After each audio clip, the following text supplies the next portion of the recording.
Okay ਜੀ, ਤੇ ਚਲਿਏ ਪਹਿਲਾਂ ਆਪਾਂ ਰੀਆਰਡਰ ਨੂੰ ਸੋਲਵ ਕਰਨ ਦੀ ਕੋਸ਼ਿਸ਼ ਕਰਦੇ ਹਾਂ। ਇਸ ਰੀਆਰਡਰ ਚ ਅਗਰ ਤੁਸੀਂ ਧਿਆਨ ਨਾਲ ਦੇਖੋਗੇ, ਇਹਨੂੰ ਪਹਿਲਾਂ ਆਪਾਂ ਕੀ ਕਰਨਾ, scheme and scan, right.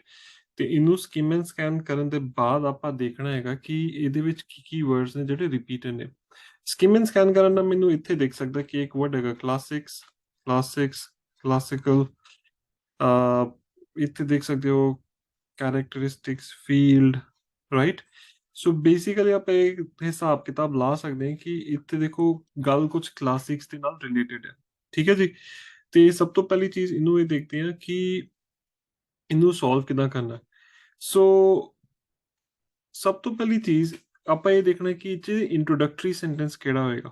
Okay, ਅਗਰ classics is the most repeated word, ਯਾਨੀ ਕਿ that should be a sentence that talks about classics, ਉਹ ਪਹਿਲਾਂ ਹੋਣਾ ਚਾਹੀਦਾ।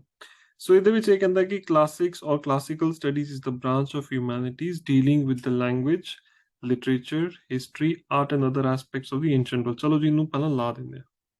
Okay, although traditionally focused, nahi, I can see the repeated words over here first, so let's go through this. Traditionally, classics was essentially the philology of ancient texts. Okay, maybe this could be the next sentence. Okay, ਉਹਦੇ ਬਾਅਦ ਅਗਰ ਤੁਸੀਂ ਧਿਆਨ ਨਾਲ ਦੇਖਾਂਗੇ, ਅਗਰ ਆਪਾਂ matching word approach ਨਾਲ ਚੱਲੀਏ ਤੇ ਇਹਦੇ ਵਿੱਚ ਮੈਨੂੰ ਕਲਾਸਿਕਸ ਦੁਬਾਰਾ ਦਿਸ ਰਿਹਾ। So one of the most notable characteristics of the modern study of classics is the diversity of fields. Chalo, let's say this is the third sentence. और ਇਹ ਵਿੱਚ ਲੱਗ ਨਹੀਂ ਰਿਹਾ ਤੇ ਇਹਨੂੰ ਆਪਾਂ ਲਾਸਟ ਸੈਂਟੈਂਸ ਬਣਾ ਕੇ ਦੇਖਦੇ ਹਾਂ। Hopefully this should be the right answer. Let's see ਕੀ ਬਣਦਾ। ਤੇ ਇਹਨੂੰ ਹੁਣ ਆਪਾਂ ਸੋਲਵ ਕਰਨਾ ਸ਼ੁਰੂ ਕਰਾਂਗੇ।